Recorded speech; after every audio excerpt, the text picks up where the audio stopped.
salut Facebook! Il y a quelques semaines, je t'avais parlé que je voulais faire un tutoriel sur comment faire des couteaux parce que j'avais des gens qui m'avaient demandé « Hey Jonathan, est-ce que c'est difficile de faire des couteaux? » Vous allez voir, c'est pas très compliqué de faire un couteau. J'ai une rectifieuse d'angle qui est bien important. Je vous montrerai pas comment l'utiliser. Il y a plusieurs tutoriels sur Internet qui vous montrent comment faire, mais je vais vous dire, il y a certaines choses à savoir, puis comment l'utiliser aussi là, pour la fabrication d'un couteau. Puis il y a aussi un vieil adage qui dit tout ce qui brille n'est pas or. Puis on va parler aussi des aciers. Donc ce n'est pas tous les aciers qui sont bons à la coutellerie. On va démystifier certaines choses, puis on va regarder aussi pour autre chose parce que il y a des aciers qui sont bons pour faire des couteaux, il y en a d'autres aciers qui sont bons pour faire des bâtiments, il y a des aciers qui sont bons pour faire des étagères, il y a des aciers qui sont bons pour faire un peu de tout. Puis c'est bien important de travailler avec un acier de qualité. Donc sur ce, bon visionnement. Donc, on parle des aciers. Tout acier n'est pas bon à la coutellerie. Celui-ci, il est bon. C'est du 1084. On peut aussi utiliser du 80 CRV2. Le numéro est super important. On appelle ça du IC, AISI, 1084. Le 10, c'est la dénomination de l'acier. 84, c'est pour le pourcentage de carbone. C'est entre 0,8 et 0,9% de carbone dans l'acier. C'est-à-dire que l'acier est fait à partir de fer, mais il y a aussi un pourcentage de carbone, puis il y a d'autres, du phosphore, des trucs qui se retrouvent dessus en conditions négligeables. Je vous invite à prendre ces deux aciers-là parce qu'il y a plusieurs personnes qui m'ont dit « Hey Jonathan, les aciers de ressort de pick-up, semblerait-il que c'est bon? » La récup, pour l'instant, je vous invite à ne pas la travailler. Je vous invite vraiment à vous concentrer là-dessus parce que vous allez voir, les aciers de récupération sont plus difficiles à travailler, ont déjà été traités thermiquement, donc sont déjà très durs. Il faudrait refaire un cycle pour les rendre plus malléables. Tandis que là, quand on les achète directement sur Internet, elles ont déjà été traitées thermiquement pour qu'elles soient quand même relativement simples à travailler. Donc, ça, c'est pour le côté des aciers 1084, 1095, un petit peu plus haute en teneur en carbone, ou le 80 CRV2, qui sont tous disponibles sur Maritime Knife Supply. Puis, ils vont vous le vendre au pouce, puis c'est livré chez vous. Ça coûte pas très cher, puis le fournisseur est super sympathique, il nous envoie des petits bonbons des fois. Fait que là-dessus, je vais faire une autre étape un petit peu plus tard. Donc, on parlait tout d'abord d'acier. Vous vous êtes procuré éventuellement votre acier 1084, 1095 ou 80 CRV2 sur Maritime Knife Supply. Puis, maintenant, on va parler de la meuleuse d'angle. Comme je disais tout à l'heure, il y a plusieurs tutoriels qui existent sur comment travailler avec une meuleuse d'angle. Normalement, il y a un garde ici. Là, pour le montrer, ça va être plus simple pour moi, vu que je l'ai enlevé, là, ça va être plus simple. Vous allez voir comment on le travaille, puis tout ça. Mais d'habitude, j'ai toujours mon garde, puis j'ai mes lunettes, puis tout ça.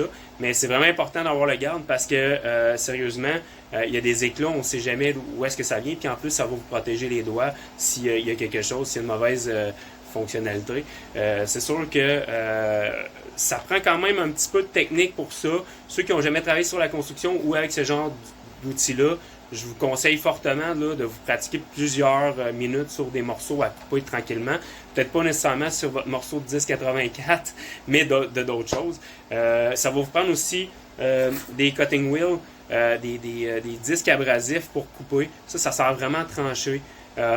J'ai mes amis, l'ENS de chez Outimag, qui vont vous vendre des Klingspor ou peu importe la marque. Ils vont vous vendre des disques abrasifs. Je dis Klingspor parce que on en trouve plusieurs sur Internet. C'est sûr que la durabilité puis comment ça fonctionne ces disques-là, c'est qu'à un moment donné, quand ils commencent à être usés, ils commencent à être fragiles. Puis c'est là qu'on voit que ça éclate puis ça vient causer des blessures. Donc, bien important, portez toujours ces lunettes, un masque de protection, un masque de caoutchouc. Là, si on reçoit des éclats, ben au moins ils vont tomber dessus. Puis aussi des gants très importants.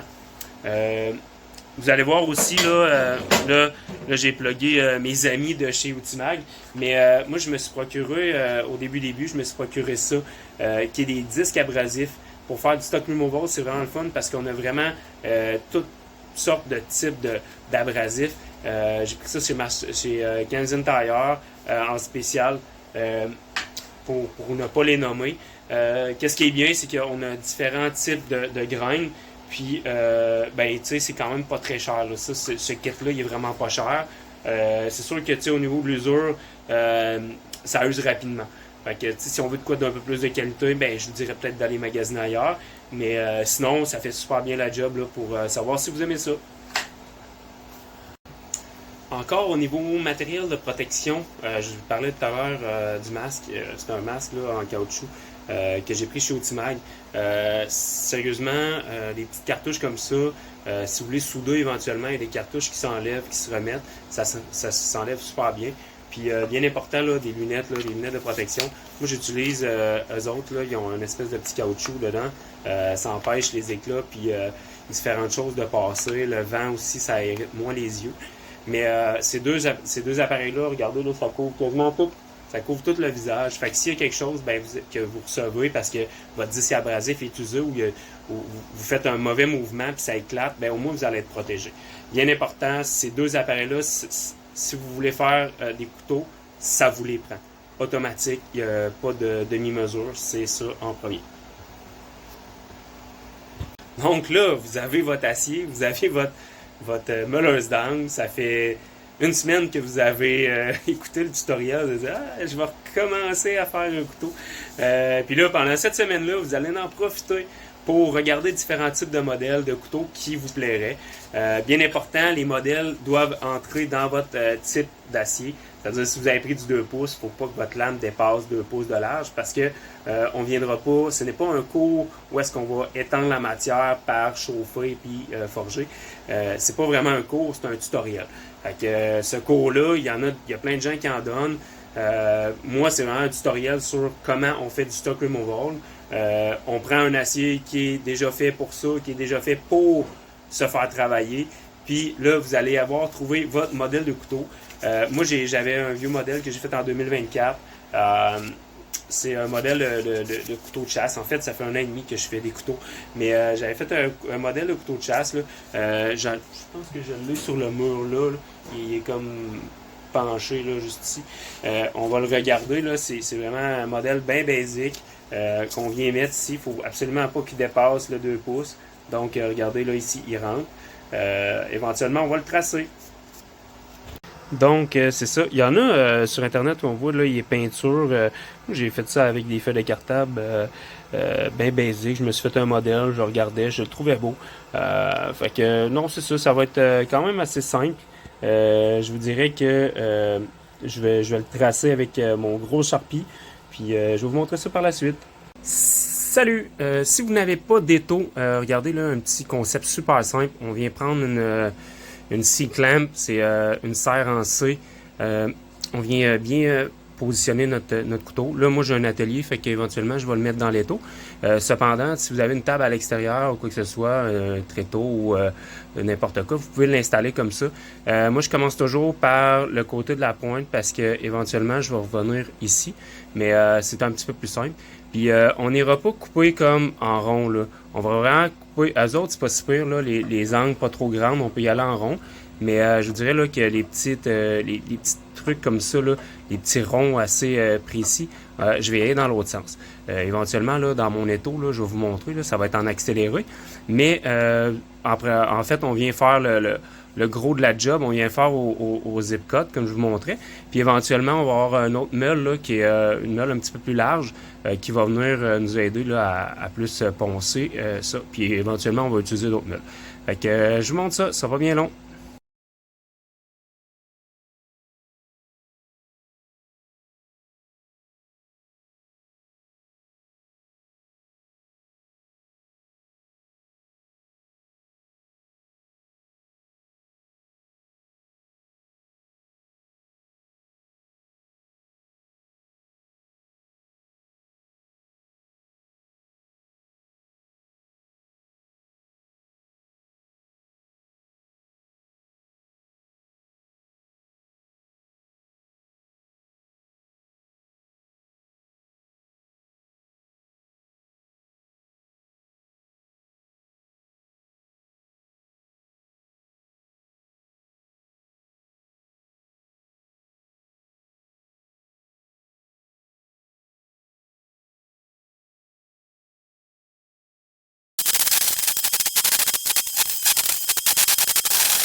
Ouais, ben il fait chaud. Maintenant qu'on a fait le rough, on va regarder ça. Dans le fond, l'acier, là, il est pas encore super dur. Pour transformer les molécules d'acier à l'intérieur, faut monter en température puis descendre en température rapidement. Là, ici, notre chose est faite.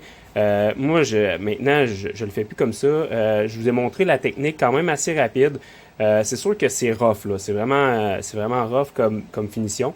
Éventuellement, on va travailler avec la meuleuse d'angle, puis on va venir travailler la lame là, sur un certain bout. On va noircir premièrement la lame pour savoir où est-ce qu'on veut. Aussi le edge. Le edge qui est la lame en tant que telle, là, l'espèce de petite... il va falloir faire une trace ici. Puis je vais vous montrer comment. C'est quand même assez simple, mais il faut le savoir. Fait que ici, puis juste un petit peu plus haut là, pour savoir l'angle qu'on veut avoir sur notre lame. Maintenant, on a notre pièce qu'on a meulée le plus possible. J'ai gardé quand même un bon 1,8 d'épais, 3 mm dans le fond, là, à peu près tout le tour, pour justement, là, si je faisais des petites variations dans mon angle de buffer, de meuleuse d'angle, que je puisse le récupérer. Fait que c'est ça. Éventuellement, là, je vous avais dit que ça prenait aussi des limes. Des limes, la plupart du temps, les limes que j'utilise, c'est vraiment les limes rondes comme ça, les limes bien standards. Les limes, eux autres, sont traités assez élevés pour être très très durs, donc plus durs que l'acier qu'on travaille. Là, j'ai des petites limes rondes, justement, là, pour mes espèces de places où est-ce que je vais mettre mes doigts, parce que je sais pas si vous voyez, mais c'est quand même, c'est pas très top, là, avec la meuleuse d'angle. Il en manque tout le temps un petit peu. C'est sûr qu'il y a aussi des limes comme ça, là, les demi-limes en demi-rond. Là, ça aussi, ça peut faire la job. C'est sûr que, tu sais, regardez, là, on a, tu sais, des fois, il en manque un petit des fois, il en manque un petit peu, là, juste comme ça. Fait que, c'est ça. C'est un kit de limes, là, c'est vraiment un bon investissement si on veut en faire régulièrement. Sinon, ben, vous avez sûrement quelqu'un qui en a chez lui, tu peux l'emprunter. Je veux dire, je pense pas que ça faire un couteau, ça change grand-chose. Je vais vous montrer ça là, par la suite. On va juste finir de limer le doigt. Puis après ça, on va commencer à euh, tout travailler la lame.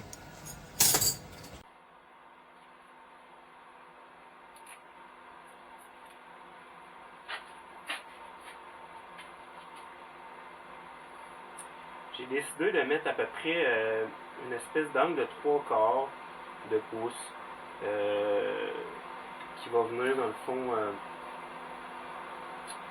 qui va être pas mal l'angle à laquelle que je veux que mon chose ressemble. Fait que, oups, j'étais un pouce ici. 3/4 de pouce, 3/4, 3/4.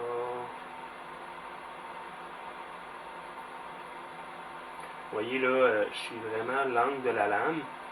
Fait que éventuellement, là, ça devait. On fait une petite ligne.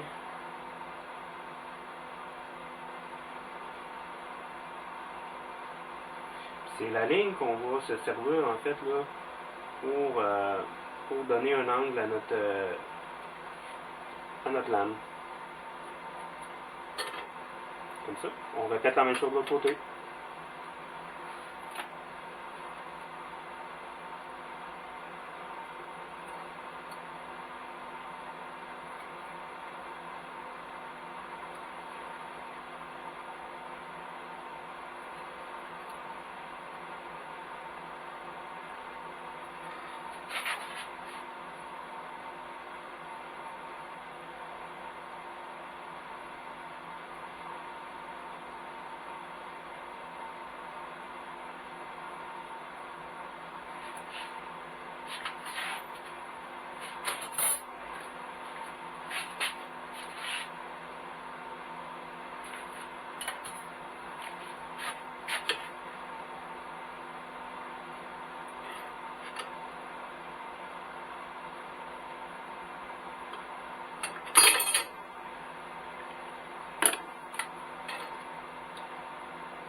Ça, c'est un truc que j'ai appris en regardant les tutoriels sur Internet. Il y a quelqu'un qui avait montré ça. Je trouvais le truc vraiment cool. On vient s'appuyer sur une surface plane, puis ça va nous donner à peu près le centre de notre lame avec une petite mèche. On vient juste tracer avec notre mèche.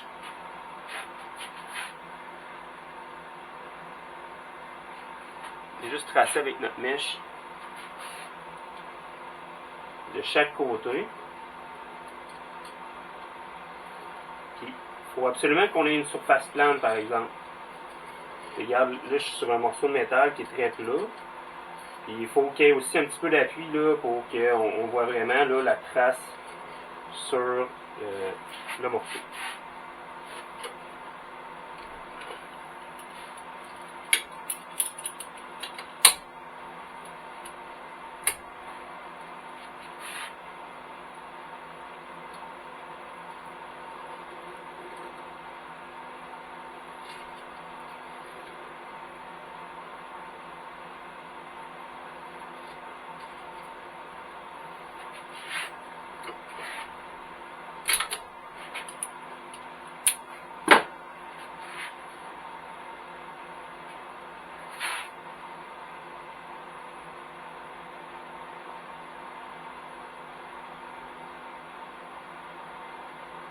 On voit là les deux traces, là, je ne sais pas si vous voyez. Et là, en gros, non, comme ça. On voit les deux traces. Puis on va y aller au fur et à mesure parce que là, on y va avec un buffer, puis c'est pas très précis. Je parle de buffer, mais c'est une meuleuse d'angle. C'est juste que.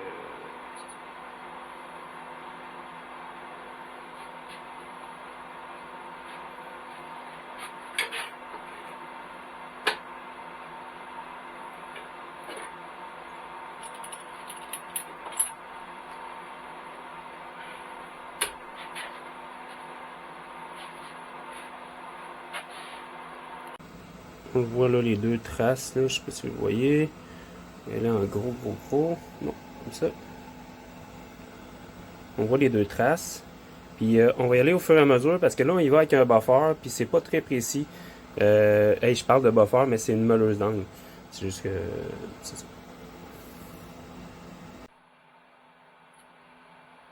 La plupart du rough, je vais le faire avec cette meuleuse-là. Là, je vais mettre mon masque, là, ce sera pas bien long. Mais on va venir juste prendre ça puis commencer à regarder là, un petit temps. On monte jusqu'ici en dégradé là, jusque sur la ligne du bord. C'est pour ça que je l'ai mis en noir, comme ça vous donne un repère visuel plus intense. Puis éventuellement, quand vous allez le refaire ici, vous allez voir plus de choses. Ici, regardez, là je l'ai mis comme ça. Ça va vous prendre deux morceaux de métal qui vont venir stopper votre meuleuse d'angle. Éventuellement, là, il faut juste la décaler un petit peu parce que votre meuleuse d'angle, il y a comme une espèce de rond ici. Puis il faut juste venir coller ça parallèle à votre ligne que j'ai mis tout à l'heure. Fait qu'on vient se mettre une pince ou une C-clamp ou les pinces qui barrent juste ici. Puis vous allez voir, là, on va pouvoir faire une belle ligne puis ça va être droit quand même.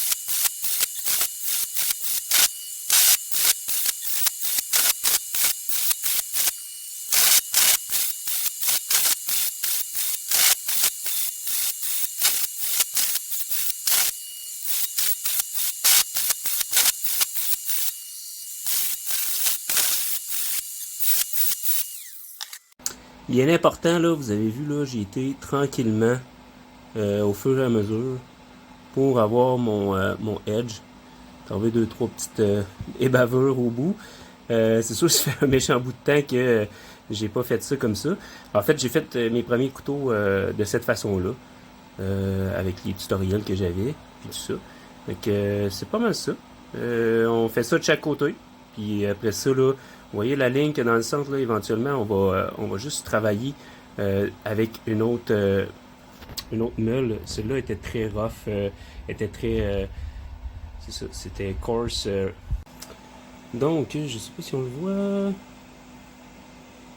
Ouais, on le voit. Bon, vous voyez là, ça l'a descendu un petit peu. On suit les lignes. Ça descend, ça descend, ça descend. On voit que le petit bout ici, là, je l'ai échappé à quelques reprises. Ça fait pas mal longtemps que j'ai pas fait ça. Avec un buffer. Maintenant, je suis rendu avec d'autres outils qui vont un petit peu mieux.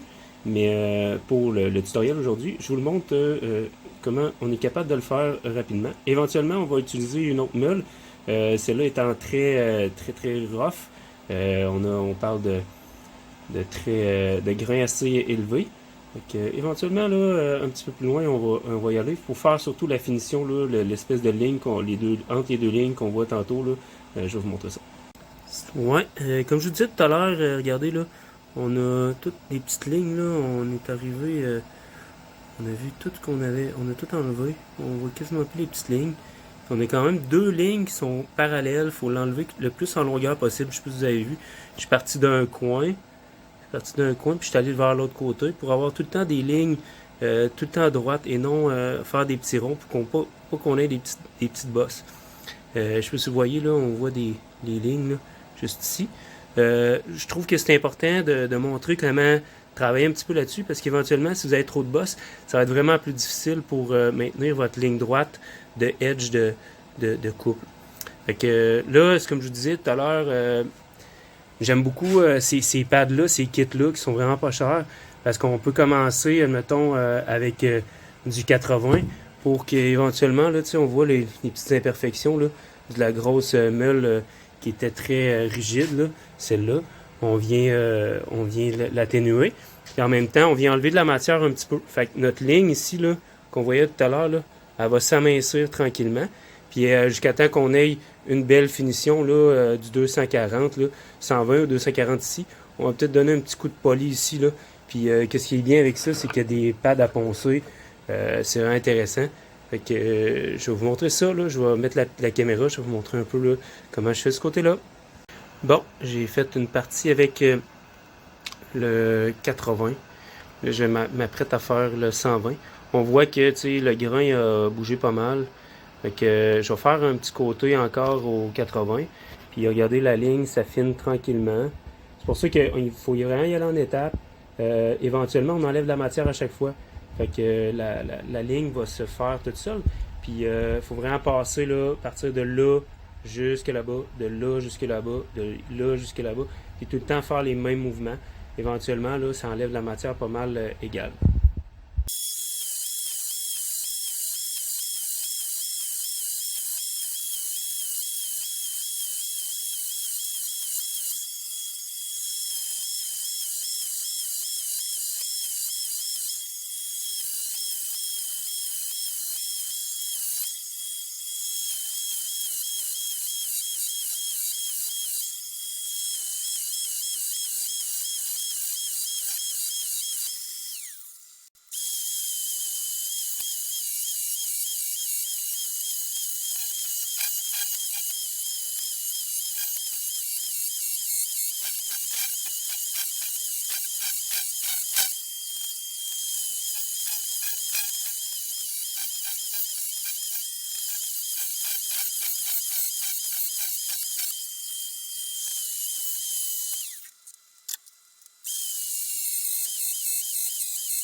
Tout à l'heure, je vous avais dit que j'avais gardé un petit edge sur le bord d'un 8 à peu près.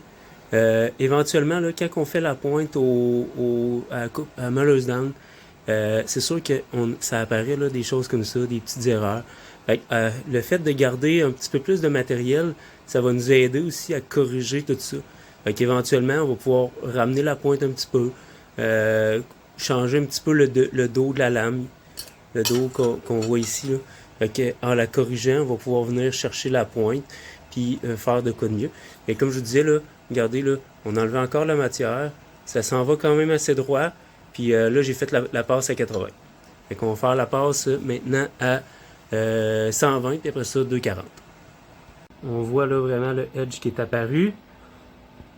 Bon, on est quasiment sur la finition, là, j'étais sur le 240. Il y a des pads qui existent un petit peu plus fins. Là, Mastercraft, les miens sont finis, là, parce que je les utilise quand même pour polir mes choses. Regardez, j'ai même poli là, le côté aussi de la lame. Là. Fait qu'on a une belle lame là, qui commence à tout être polie. Éventuellement, je vais peut-être le faire là, partout sur la lame. C'est à ce moment-ci d'ailleurs qu'on vient faire pas mal les derniers correctifs sur le bord. Là. On avait dit tout à l'heure qu'on enlevait une partie. Là. C'est là qu'on va venir faire ces correctifs-là. Ici, vous voyez, là, il y a comme une petite courbe, là, une petite vague. Ici aussi, voilà, il faudrait venir le buffer, enlever un petit peu de matériel. Puis éventuellement, moi, j'aime bien ça, là, faire une petite encoche ronde avec une lime, une petite lime ronde, là, comme j'avais tout à l'heure. Donc là, on a fait pas mal notre dernier coup de ponçage. La lame est quand même bien. Là, il y a des places que c'est tranchant sur la lame. Bien important, avant la prochaine étape, passer un coup de lime ici pour vraiment désaffûter la lame. Parce qu'éventuellement, si vous passez droit, vous allez vous couper, puis c'est vraiment pas intéressant. Là. Travailler le reste d'un couteau avec une main qui saigne, là, je vous dirais qu'on veut pas ça. Donc, important, c'est ça, de bien désaffûter à l'aide d'une lime, là, une lime à faire, là, comme on a vu tout à l'heure. Là. On vient de passer un petit coup. Là, j'ai pas encore fait l'espèce de petit rond. On va le voir un petit peu plus tard, mais prochaine étape, je désaffûte, puis après ça, je fais le petit trou à la lime. Donc, c'est ça, je vous parlais du petit rond, là, juste ici. Ensuite, j'ai désaffûté la lame, là, on voit, là, il n'y a plus rien. Fait que moi, ce que je fais, je l'ai fait souvent longtemps à main, ça ici. Des fois, il y en a qui prennent un petit bâton, là, genre un petit bâton comme ça, puis ils enroulent leur papier sablé, puis ils viennent frotter avec. Je vais vous montrer, là. Ils font ça comme ça, ils enroulent leur papier sablé, et après ça, ils frottent avec. C'est un petit peu moins épuisant, là, avec 2 manches. Moi, j'ai un outil, là, qui est vendu, qui est fait pour ça. Longtemps, j'ai fait ça au petit bâton. Fait que, ben, longtemps. Ça fait pas si longtemps que ça, parce que je fais des couteaux, ça fait à peu près 1 an et demi. Mais, c'est ça. Là, on a un fini Bushcraft. Tu sais, il est vraiment pas très lustreux. On voit les coches. Moi, je vais le sabler un petit peu. J'ai du grain 600. 600 est plus difficile à avoir en quincaillerie, mais vous pouvez en avoir du 400 en quincaillerie. Là, il y en a assez régulièrement. Bien important, là, regardez, vous voyez les lignes, là, sont dans ce sens-là. Moi, ce que je vais faire, c'est que je vais donner un coup dans ce sens-là jusqu'à temps qu'on ne voit plus les lignes. Puis après ça, je vais redonner un coup dans ce sens-là. Après ça, je vais redonner un coup dans ce sens-là. Oh, il y a des lignes qui apparaissent. Bon, on continue. On continue jusqu'à temps qu'on voit uniquement les lignes du papier sablé qu'on est en train d'utiliser. Des fois, on y va en étapes aussi. On part, mettons, du 220 puisqu'on a de très grosses lignes qui sont très difficiles à enlever. On part du 220 puis on vient au 400, là, 220, 400, 600. Fait que là, moi, j'ai quasiment fini parce que j'ai quand même été pas si rough que ça avec le buffer. J'ai été vraiment en étape. Fait que je vais y aller directement avec mon 600. Puis ça devrait pas être trop long. Ouais, c'est ça. Mon autre caméra tombait en panne. J'ai plus de batterie. Fait que je vais vous le montrer avec ça. C'est mon petit outil là, que je parlais tout à l'heure. C'est vraiment simple. On y va, c'est ça, comme je vous disais, dans le sens de la lame. On y va tranquillement.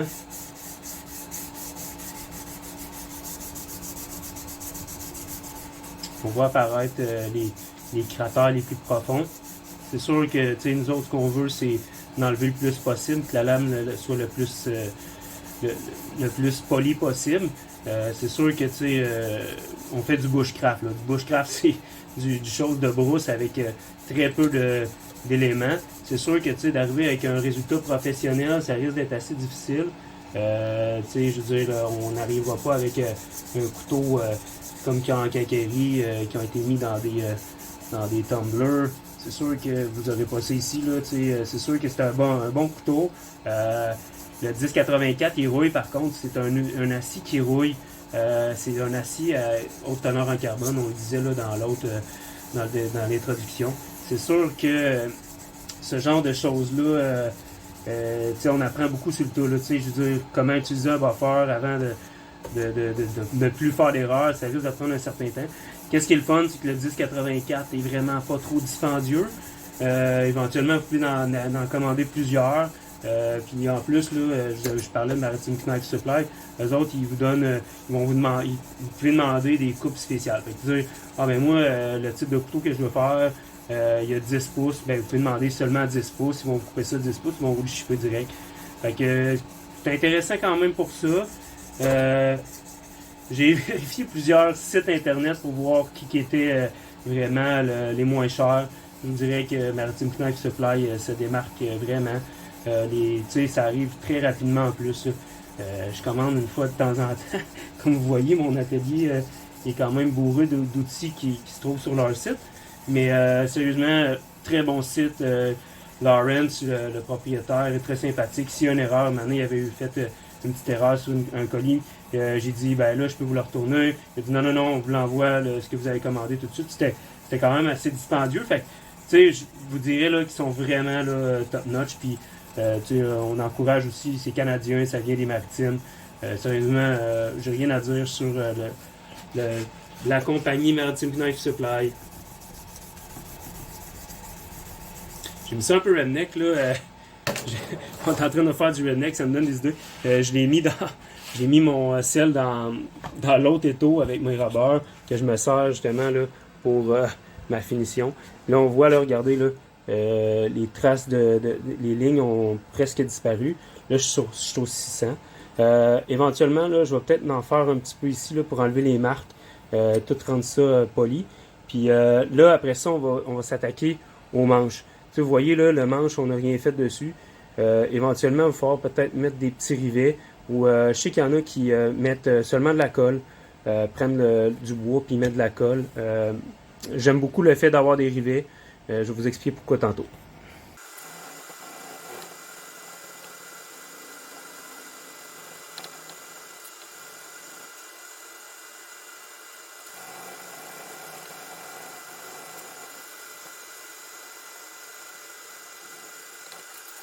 Ouais, dans le fond, là, on a sablé pas mal. Je pourrais le faire devenir quasiment brillant. Est-ce que c'est ça qu'on veut vraiment? Je sais pas. Moi, j'aime bien ça, le fait que ce soit du bushcraft, puis que ce soit fait vite. Quand même, là, aujourd'hui, on a fait quand même pas mal d'étapes. C'est sûr que, je veux dire, une fois là, que c'est assimilé, ce genre d'étapes-là, regardez, il y a encore des petits défauts. Éventuellement, on va les corriger lorsqu'on va faire le manche. D'ailleurs, là-dessus, bien important de prendre un manche. Donc, c'est ça. Comme je vous disais, là, j'aime bien le fini bushcraft. On voit encore les petites lignes de buffer. Moi, j'aime bien ça. Je trouve que ça fait badass un peu. Là, on est venu corriger le plus gros. Éventuellement, le fait de le tremper dans l'huile, ça va lui donner une patine aussi un petit peu plus foncée. Fait de toute façon, on va avoir de la job à faire. C'est juste que là, en ce moment, l'acier qu'on utilise, il a été déjà heat treat pour traiter thermiquement pour être facile à enlever de la matière. D'ailleurs, on va mettre un manche, mais avant ça, il va falloir percer les trous où est-ce qu'il va y avoir les rivets. Parce qu'une fois qu'il est trempé, le couteau, il est beaucoup plus difficile à percer. Parce qu'éventuellement, là, le fait que l'acier soit réchauffé à très haute température, même qu'on parle de 900 degrés Celsius, il soit très haute température, on le trempe, ça vient cristalliser certains carbones, puis on vient avoir des carbures à l'intérieur de l'acier. C'est le principe, dans le fond, de l'acier trempé. On vient tremper un alliage d'acier et de carbone, puis les carbures se créent à l'intérieur de l'acier. Puis c'est ça. Fait que ça va être très difficile après de percer si on l'a pas percé avant. Donc si on veut mettre des rivets, c'est correct. Si on veut pas en mettre, on laisse comme ça, puis je vais vous montrer comment on fait le manche. Donc on a fait un petit coup de ponçage partout. On voit encore les petits coups de buffer, mais ça, je m'en fais pas trop. Je veux dire, c'est un type de bushcraft là, c'est un type de couteau de brousse. On a fait ça avec des choses qui coûtent pratiquement rien, avec très peu d'équipement. Fait que c'est sûr que de le faire tout poli, on serait capable, là, mais c'est pas le but ici. Là. Le but ici, c'est vous de montrer comment faire un couteau, simplement, rapidement aussi. Puis que vous ayez le moins de problématiques là, avec le traitement thermique.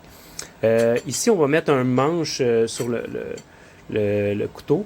On parle ici d'un full tank, c'est-à-dire qu'elle ne sera pas complètement, le pommeau ne sera pas complètement à l'intérieur. Il va vraiment avoir 2 plaquettes qui vont être collées de chaque côté.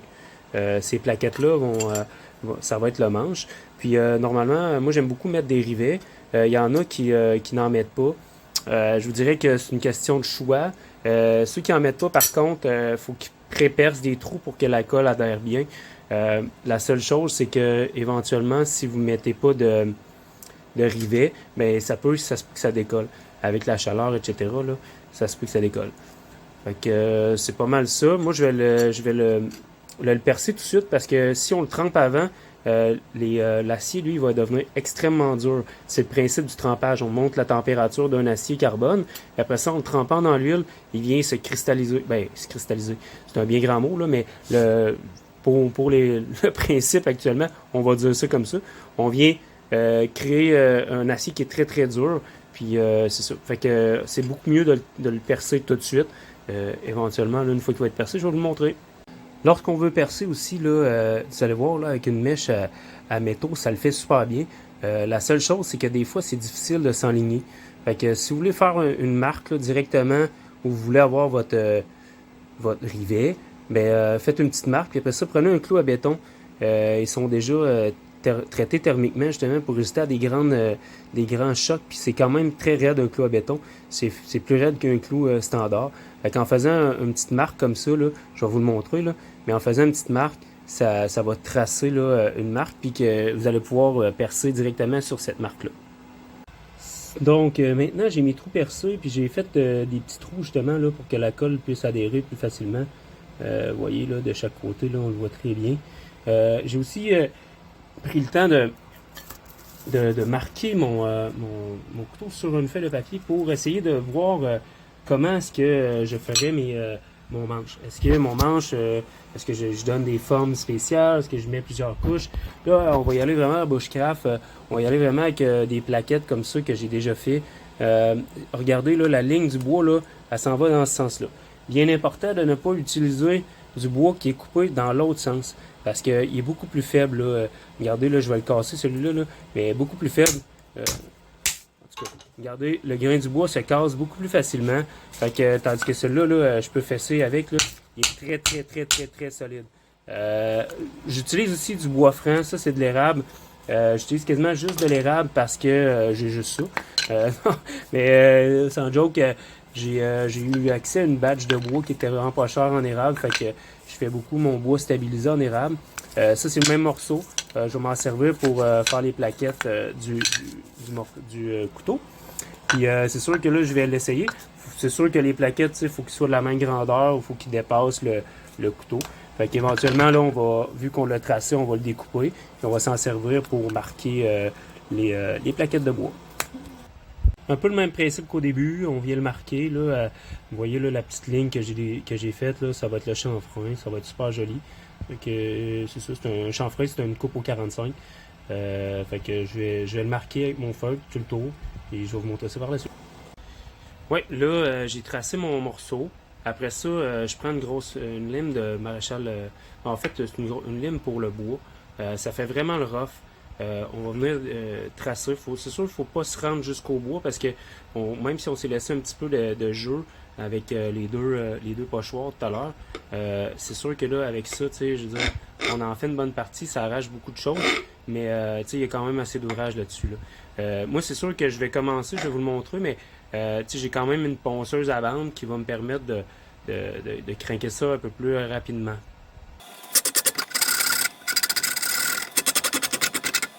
Si vous voulez aussi, vous pouvez utiliser des accessoires qui enlèvent du bois aussi. Là. Moi, j'ai une lame au diamant qui fait super bien la job. C'est sûr que la lame au diamant, qu'est-ce qui est le fun, elle, c'est qu'on peut faire le métal, le rough avec ça. Mais pour ce qui est du bois, ça l'enlève un petit peu, mais regardez, je vais vous montrer. Là. Ça enlève quand même un peu. Si c'est au diamant, c'est très rough. Faut juste faire attention, pas qu'il y ait trop de vibrations puis fendre le morceau de bois.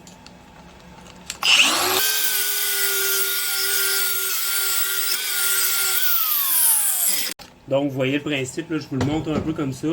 Les deux se font. Fait que, soit avec la râpe, qui est quand même plus long, mais qui se fait quand même. Sinon, ben, on peut acheter une lame au diamant, mais je sais que chez Ultimag, il existe des choses exprès pour travailler le bois.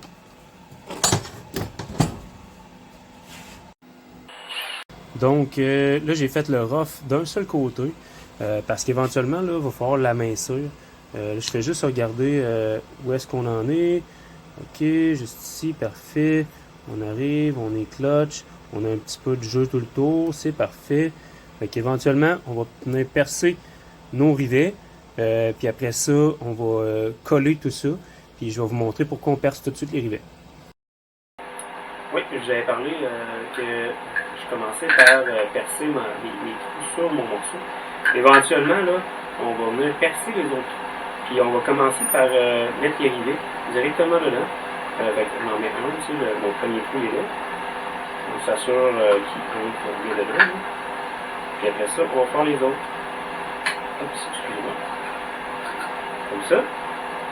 Après ça, on va percer les autres trous.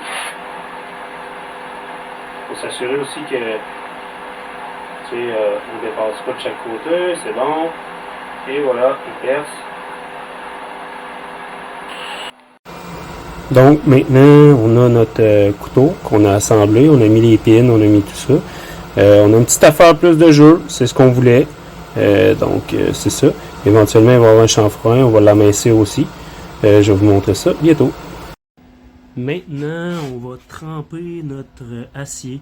Regardez, là, j'ai acheté une petite brique. Là, ça supporte quand même assez la température assez élevée. Là, j'y vais avec une torche là, à haute efficacité en propane. Là, c'est vraiment la méthode redneck. Ça, c'est une brique réfractaire, c'est-à-dire qu'elle ne brûle pas, puis elle est capable d'accumuler pas mal de chaleur. Fait qu'en envoyant directement la buse sur le morceau, ben, éventuellement, on va venir rougir l'acier. Je vous recommanderais fortement de vous munir d'un aimant, parce que pour que l'acier soit à température de trempe, l'aimant ne collera pas dessus. C'est sûr que si vous montez vraiment, vraiment très haut, on va avoir une perte de trempabilité. Mais si normalement là, vous atteignez le point de Curie, c'est-à-dire le point où est-ce que l'acier ne colle plus à un aimant, ben à ce moment-là, on tourne pas mal dans les eaux des températures où est-ce qu'il faut tremper. Là, je vous dis ça comme ça. L'acier 1084, il y a plein d'affaires sur Internet qui vont vous montrer les chartes. Si vous avez pas de forge, là, je vous montre ça en bushcraft. C'est si vous n'avez pas de forge. Si vous avez une forge, ben, je vous recommanderais de la mettre dans la forge. Mais là, c'est vraiment là pour dire, regarde, on est vraiment dans la brousse, on fait du bushcraft, c'est comme ça que ça se fait. Fait que je vous dirais, c'est la méthode vraiment cheap, pas trop chère pour faire des couteaux. Bien important par contre là, de revirer votre acier une fois que c'est rendu très rouge. Là. Je vais vous montrer pour que l'acier soit vraiment tout rouge uniformément. Des deux côtés, il faut vraiment qu'il y ait une belle couleur rouge, là, cerise, avant de le tremper. Donc, oui, c'est ça. Ici, j'ai de l'huile. Vous voyez, là, j'ai de l'huile. C'est de l'huile standard à friture qu'on utilise. En fait, c'est une vieille batch d'huile que ma conjointe allait jeter pour les frites. Fait que j'utilise l'huile à friture parce que éventuellement, c'est de l'huile qu'on va pouvoir utiliser pour de la nourriture ou faire quelque chose. Fait que, éventuellement, là, le couteau qu'on a, ben, vu qu'on l'a trempé à l'huile et non avec de l'huile chimique ou quoi que ce soit, ben, au moins avec de l'huile végétale, on sait qu'il n'y a pas de problème. L'huile végétale aussi, son point de fumée est assez haut. L'huile de canola aussi est intéressant. L'huile d'olive, beaucoup moins. L'huile d'olive, son point de fumée est assez bas. Donc, quand on le trempe, des fois, on voit des flammes apparaître. D'ailleurs, là-dessus, bien important, lorsque on vient pour tremper, Si on est trop chaud, il va y avoir des flammes. Fait que, de préférence, mettre un gant, des lunettes comme d'habitude, un masque, etc. Mais normalement, si on a le point de curry tout juste sous le point de curry ou juste sous le point de curry, ben on va mettre la lame dans l'huile, puis il ne devrait pas avoir de problème.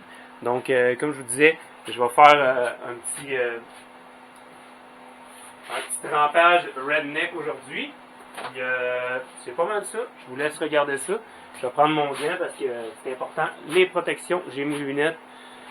Et voilà, on va commencer à chauffer. J'ai mon aimant ici.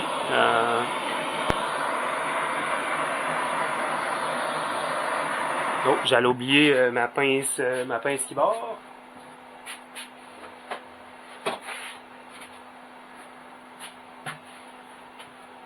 Non, je trouve pas ma pince qui barre.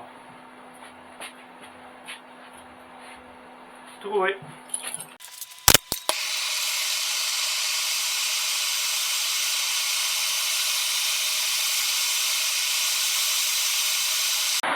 Dans un bushcraft comme ça, qu'est-ce qui est important, c'est que même si l'acier, si toute la lame est trempée, ben c'est pas nécessaire qu'elle soit toute trempée. Il faudrait avoir au moins là où est-ce que vous voyez là où est-ce que je mets la bûche là. Ça au moins il faudrait que ce soit trempé pour qu'éventuellement quand on va le réaiguiser, ben on puisse perdre un peu de lame puis qu'il soit quand même trempé. Tandis que si on le trempe au complet, ben là on est en bushcraft, donc c'est plus difficile de faire des traitements thermiques adéquats. Mais normalement, les traitements thermiques, faudrait remonter tranquillement la température pour enlever, je vous parlais tout à l'heure de petits cristaux, enlever certains cristaux pour pas qu'elles soient vraiment trop dures. Parce que si on est vraiment trop dur, ben là on a des problèmes, parce que si on échappe le couteau, on donne des coups trop importants sur le couteau, ben il va se fissurer ou il va craquer ou il va fendre. Fait que bien important de faire les traitements thermiques adéquats. Là, il va vraiment redneck. C'est pas dans mes habitudes. Moi, j'ai un four de 30. Là, je vous montre vraiment comment si vous voulez, si vous aimez vraiment ça, par après, ben, ça va vous donner le goût de peut-être investir sur un petit peu plus de matériel. Là, j'y vais avec mon gant de soudeur là, pour le revirer de bord. Je vous parlais tout à l'heure qu'il faut vraiment bien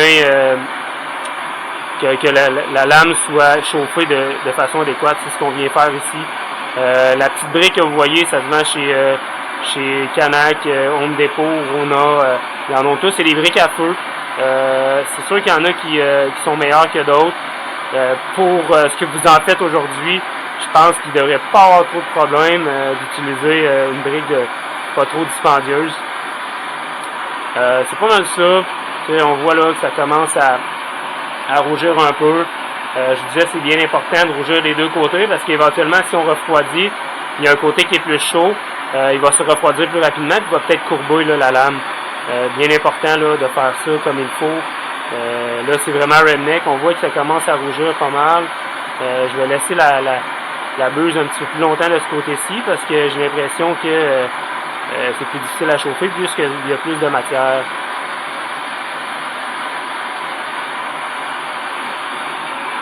Commence tranquillement à voir là, ça colle encore un petit peu, non quasiment pas. Bon, on commence à avoir une belle couleur. On garde ça, on fait la lame. On arrange que la lame soit toute rouge. On voit la couleur là, elle est plus rouge cerise. Là, comme je vous dis, c'est vraiment une trempe redneck, là, du bushcraft à son meilleur. On fait ça avec une torche haute efficacité, mais rien de trop professionnel. On voit là que quand la couleur rouge cerise va être à propos un petit peu partout sur la lame, on va y aller directement là, dans la solution d'huile. Là. Et là, j'y vais tranquillement. Là, il faudrait vraiment que j'arrive pas tout à fait à avoir la couleur que je veux. Est-ce que ça va tremper? Oui. Est-ce qu'il va y avoir des défauts? Oui, aussi. Fait que c'est sûr que d'y aller avec la buse un petit peu plus penchée, je vais essayer quelque chose.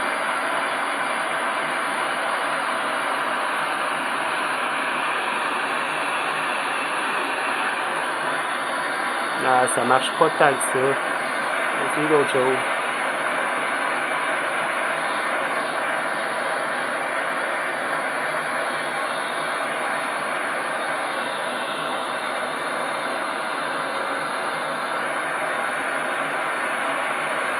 Bon ben, on va y aller comme ça.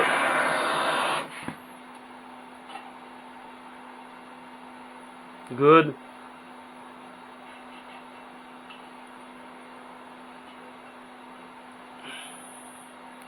Il y a un petit test qui existe, c'est faire le test de la lime. Je vais juste prendre un petit chiffon là, pour enlever, là, je vous perds un petit peu, là, mais prendre un petit chiffon pour enlever et essayer le test de la lime. Normalement, quand une lame est bien trempée, il n'y a pas de restriction là, à la lime. Donc, c'est ça. Regardez là, ça va super bien. On entend super bien le son de la lame. Et ici, un petit peu sur le coin, là, peut-être qu'on aurait pu avoir un petit peu mieux. Mais pour l'instant, je vais m'en contenter parce que c'est vraiment, on est vraiment en bushcraft là. C'est ça qui est ça. Donc oui, je vous avais dit tout à l'heure que on aurait d'autres ponçages à faire. Vous voyez là, l'huile a collé. Il y a de la calamine. La calamine, c'est l'oxydation qui s'est fait. En fait, l'oxydation, le fer a réagi avec la chaleur, puis il s'est créé une oxydation, une espèce de croûte. Puis on va venir l'enlever avec mon bâton tout à l'heure. Comme je disais, on peut enrouler un bâton aussi. C'est quand même intéressant. J'aime beaucoup la petite patine. Moi, je trouve que c'est vraiment intéressant comme fini. Je vais l'enlever, là. C'est sûr que je vais en enlever un peu. Je vais essayer d'en garder un petit peu sur le haut aussi, là. Question de donner un effet un petit peu plus redneck à tout ça. Regardez juste ici, là, on voit très bien là, ce que je vous parlais tout à l'heure, que ça avait été difficile de percer cette partie-là parce qu'elle a été trempée en partie. Fait que je vais rajouter un petit peu d'eau. À première vue, on dit de l'eau, comment ça, il va mettre de l'eau là-dessus. Parce que l'eau, en fait, là, elle va enlever les petites particules de métal qui vont se coincer dans le papier sablé. Puis, au début, moi, je pensais que c'était contre-intuitif, mais à ce niveau-là, ça va très bien. Je vais juste vous montrer, là. Ça enlève quand même pas mal de cochonneries. Puis, c'est ça. Fait que je vais patiner ça un petit peu.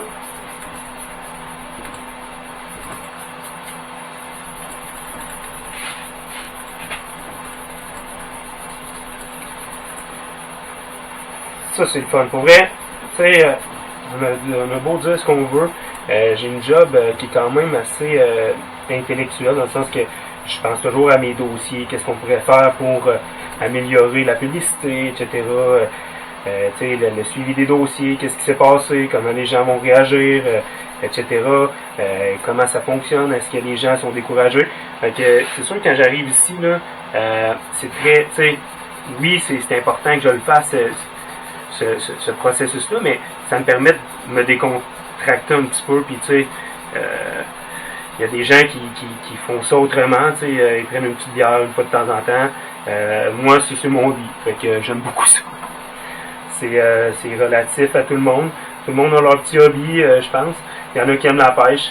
C'est sûr que là, moi, c'est dans mon cabanon, fait que c'est quand même plus accessible. Puis ma conjointe, quand elle veut partir le soir, ben, une fois que les enfants sont couchés, je mets la petite caméra, puis on s'occupe des enfants à distance. C'est sûr que quand passé 9 heures, ma conjointe part, ben, c'est sûr que j'essaie de rentrer à l'intérieur, 9 heures étant une heure assez importante pour les voisins, bien important. Si vous avez des voisins, si vous voulez garder un bon voisinage, essayez d'isoler le plus possible de façon phonétique votre atelier ou vos choses. Vous faites ça pas nécessairement quand il fait super beau ou qu'ils ont de la visite, ça les fraîchenoute probablement. Fait que c'est ça.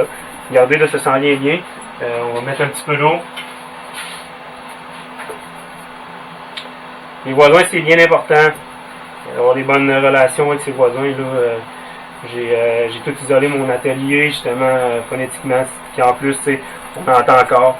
J'ai acheté des outils, justement, pour qu'ils soient moins dur au niveau des décibels. Fait que, au lieu d'utiliser le buffer, là, on a utilisé le buffer toute la journée, là, mais pas toute la journée, là, mais les quelques minutes qu'on a fait ce couteau-là. Mais parce que le tutoriel, en fait, je l'ai commencé, mais c'est sûr que les prises de vue puis tout ça, faut y penser puis voir comment on le fait. Fait que c'est sûr que j'ai passé une partie de la journée sur le tutoriel.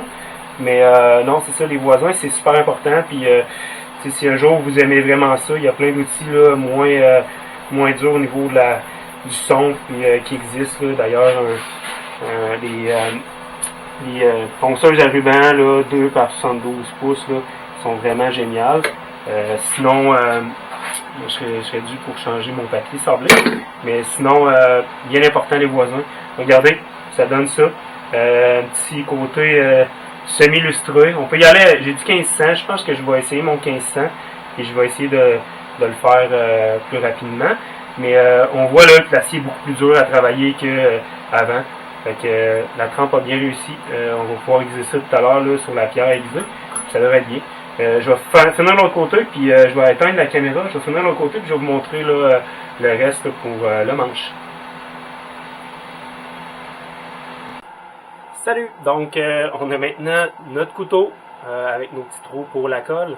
On a aussi nos 2 manches, on les a vérifiées. C'est maintenant le temps de coller. Donc, je vais vous montrer ça, juste ici. J'utilise de la colle CAC Seaband. C'est un peu le même principe que de la Gorilla. Fait que si vous en trouvez de la Gorilla ou de la Crazy Glue, c'est un peu le même principe. La seule chose qu'il faut garder en tête, c'est que cette colle-là ne devrait pas rentrer en contact avec de la nourriture si possible. Donc, si vous prévoyez faire un couteau de cuisine, peut-être opter pour une colle plus à l'époxy ou quelque chose du genre. Donc, c'est pas mal ça. Puis nous autres, on avait quand même un bon dégagement. Là, je vais juste en mettre un petit peu sur les 2 plaquettes. Puis après ça, cette colle-là, qu'est-ce qui arrive, c'est qu'elle réagit quand même assez rapidement. Puis elle colle quasiment instantanément. Fait que des fois, on se retrouve avec des gaps plus importants dans entre notre métal puis notre bois. Fait que là, je vais essayer d'y aller rapidement. C'est pas évident. Cette colle-là colle vraiment beaucoup aussi aux doigts. Fait que faites attention là, quand vous l'appliquez. Là, j'ai pas de gants, mais la plupart du temps, les gens qui utilisent cette colle-là portent des gants. C'est de la colle de cyanoacrylite. C'est une colle en fait qui sèche rapidement. Puis il y a certaines choses qui existent aussi là, pour enlever cette colle-là éventuellement. Donc là, il faut faire attention de bien aligner les trous. Donc on va essayer ça. Comme ça. On met beaucoup de colle, c'est pas grave. Oh, ça vient de coller. Mes doigts. Okay, ça colle instantanément les doigts d'ailleurs. Il y a quand même une forte odeur là. Ces colles-là, c'est pas des colles à prendre à la légère. On vient mettre le premier rivet. Oh, le deuxième ne rentre pas. On va faire rapidement. On va essayer de faire rapidement. Oh, là. Bien. Je sais pas ce qui se passe. Le rivet ne veut pas y aller.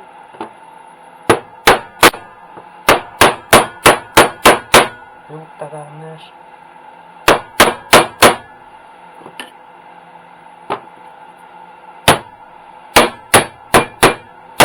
Bon, il a été. Éventuellement, on vient mettre une bonne pression dessus. Si on veut, on peut le mettre aussi dans l'étau. Ouais, j'aurais peut-être dû mettre des gants là-dessus, c'est sûr. On va mettre dans l'étau.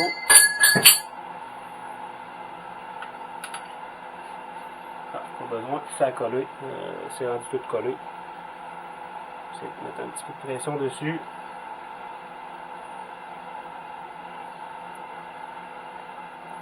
Je conseille fortement de mettre des gants. Là, j'en ai mis partout.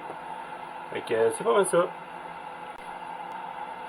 Donc, une fois que c'est sèche, on peut voir là, ça a bien collé. Les gaps sont, les espaces entre le bois et le métal sont quand même assez, il n'y en a pas beaucoup. On peut prendre une ponceuse à ruban, qui est une petite ponceuse après la longue comme ça. Quasiment tout le monde a ça dans son cabanon où il connaît son père, son grand-père, peu importe. On peut venir amincir ici là, chaque côté. Moi, ce que j'aime bien, là, c'est que le manche au total ait à peu près 3/4 de pouce. Là, je suis à peu près 1 pouce. Fait que ce que je vais faire, c'est que je vais tracer des lignes. Puis après ça, je vais poncer ça. Puis je vais vous revenir avec ça tout à l'heure. Rebonjour, donc voilà, regardez là, on voit, j'ai fait des marques là, de chaque côté à un quart de pouce, j'ai vraiment fait le tour, comme ça avec la ponceuse, ça va me permettre d'avoir les deux côtés qui vont être bien définis, puis je vais avoir à peu près un quart de chaque côté pour qu'ils soient droits. Fait que, éventuellement aussi là, avec la ponceuse à bande, on est capable de passer sur le dos, puis la ponceuse à bande a des côtés ronds, arrondis, on peut quasiment faire tout ça ici là, avec ça. Éventuellement, ça risque d'être un petit peu plus difficile, l'espèce de doigt là, que j'ai ici. Fait que c'est sûr que ça prendrait comme une lime, là, comme on avait tout à l'heure, là, à gros grain, ou une lime là, à chainsaw, à lame de chainsaw, à lame de scie à chaîne, pour faire le reste. Éventuellement, là, on va enlever les surplis de colle qu'on a ici. On va les enlever avec un X-Acto. Puis on va voir, là, je vais tout sabler ça, puis je vous reviens avec ça. Donc, comme je vous disais tout à l'heure, je suis venu poncer là, pour avoir enlevé mes traces de noir. Fait que j'ai un quart de chaque bord environ. Puis là, j'ai poncé tout ça. Puis comme c'est difficile, ben, le reste, je vais le faire, comme je disais, là, à la lime, la grosse lime. Fait que c'est ça. J'ai pas encore nettoyé les côtés, mais ça s'en vient. On voit que la couleur a disparu tranquillement, mais on voit aussi là que il y a encore un petit peu de rose. J'aurais pensé qu'il aurait été plus rose que ça, mais bon, on va s'en contenter quand même.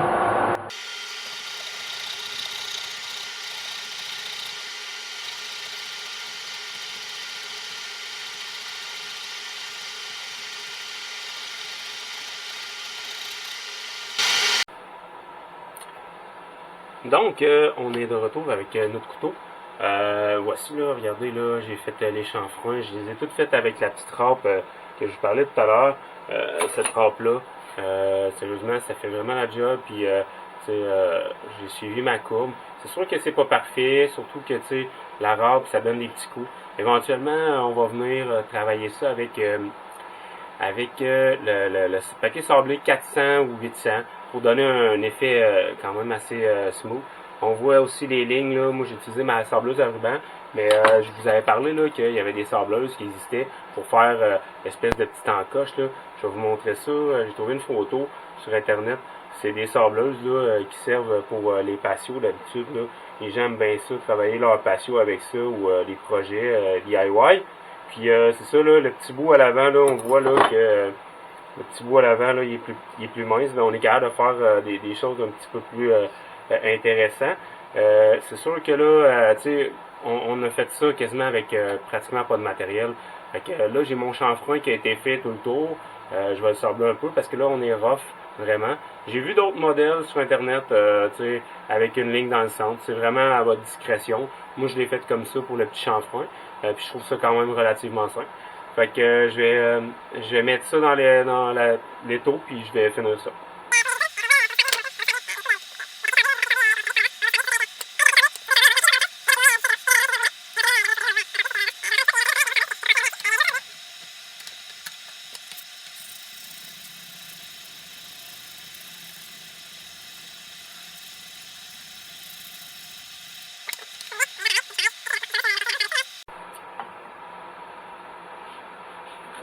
Salut! Petit truc aussi, là, tu sais, quand on est rendu à faire les ronds comme ça à sabler, moi, ce que je fais, c'est que j'utilise un crayon, j'enroule mon papier sablé autour, comme ça, puis après ça, je m'en sers là, pour sabler. C'est sûr que là, il est un peu mince, là, mais éventuellement, là, je le mets un petit peu plus large, puis je sable sur le long. Là, aujourd'hui, je vais utiliser une tige de laiton, parce que j'ai ça, mais c'est à peu près la grosseur de crayon. Fait que, on utilise ça, on met le papier sablé, puis on frotte.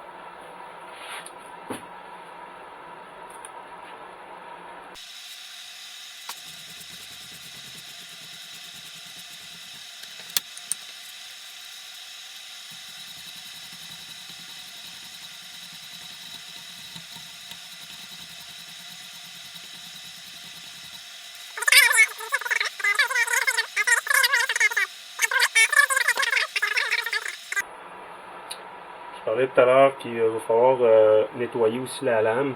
Qu'est-ce qui est bien avec la Gorilla Glue, c'est qu'elle colle pas normalement sur les lames qui sont quand même relativement bien nettoyées au départ. Là, on avait fait un petit fini au papier sablé tout à l'heure. Fait que c'est ça. On vient donner un coup de lame là, bien proche du bois, puis c'est ça. Normalement, on voit pas le coup. C'est sûr que tu sais, avec la pratique, c'est sûr que vous allez devenir meilleur, mais tu sais, même moi, des fois, là, je l'échappe à cette étape-là. Faut juste faire très attention là, pour pas graffiner notre lame.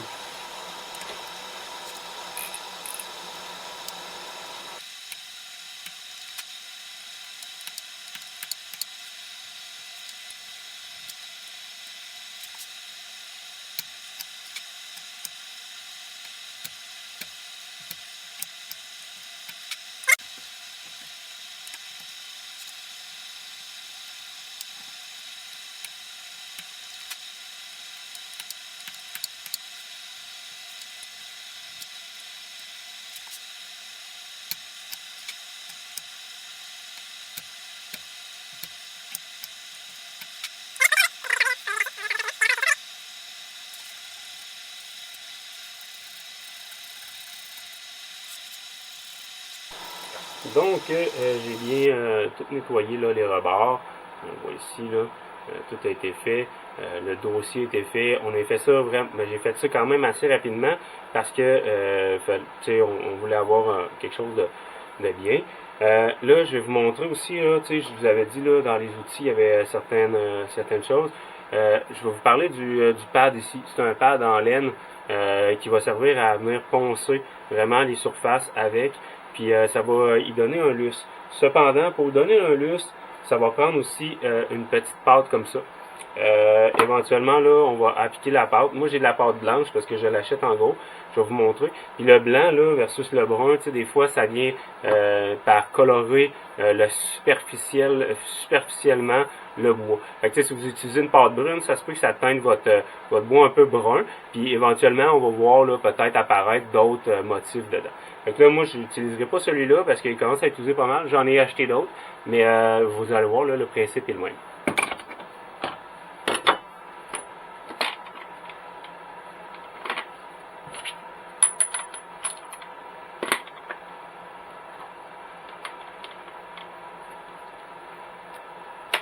Bien important aussi, là, ce type de produit-là dégage beaucoup de poussière. Fait que porter un masque, là, je le porte pas, mais c'est vraiment juste pour la vidéo, parce que je voulais vous parler en même temps. Mais bien important de le faire, là. Puis tu sais, je vais juste passer 2 secondes. Après ça, je vais probablement remettre mon masque.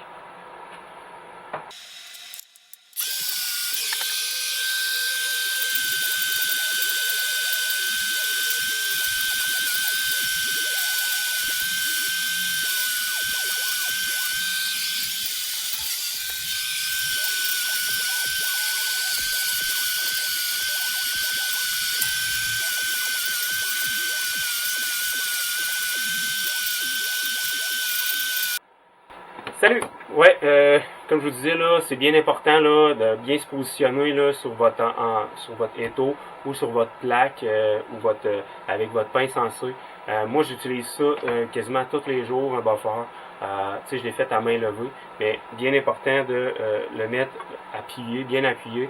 Si vous avez des petites cales aussi en bois pour pas briser votre bois, les utiliser pour pas marquer avec votre clam, mais votre pince en C pour pas marquer le bois. Puis éventuellement, vous faites le tour, puis c'est ça. Fait que vous avez un beau petit couteau fait en quelques heures, à très peu de frais, de façon redneck. Fait que ça ici, ça va être pour aller à la chasse. Ça va être peut-être donné aussi. Regardez, j'ai peut-être une idée là. Regardez les vidéos là, puis peut-être qu'il va y avoir quelque chose là à la fin du vidéo. Salut! Ouais, j'oubliais une affaire bien importante aussi. Si vous voulez aiguiser votre couteau, là, tu sais, il n'est pas vraiment aiguisé. Il est très dur, l'acier est très dur, il est prêt à aiguiser. Une petite pierre à aiguiser, pas trop dispendieuse. Ça va faire la job pendant des années pour un couteau que vous amenez en plein air. Sérieusement, ce couteau-là va durer des années s'il est bien entretenu. On met une petite huile par-dessus, on huile aussi le manche. Sérieusement, il est super. Sérieusement, vous allez faire pas mal longtemps avec votre petit couteau de chasse ou votre couteau que vous avez fait. Bien important, si vous voulez qu'il garde une belle patine, huile, comme je vous disais, là, huile végétale, ça fait la job en masse. Donc, j'espère que vous avez apprécié le petit tutoriel. Puis éventuellement, là, si vous avez des questions ou quoi que ce soit, n'hésitez pas, je suis là.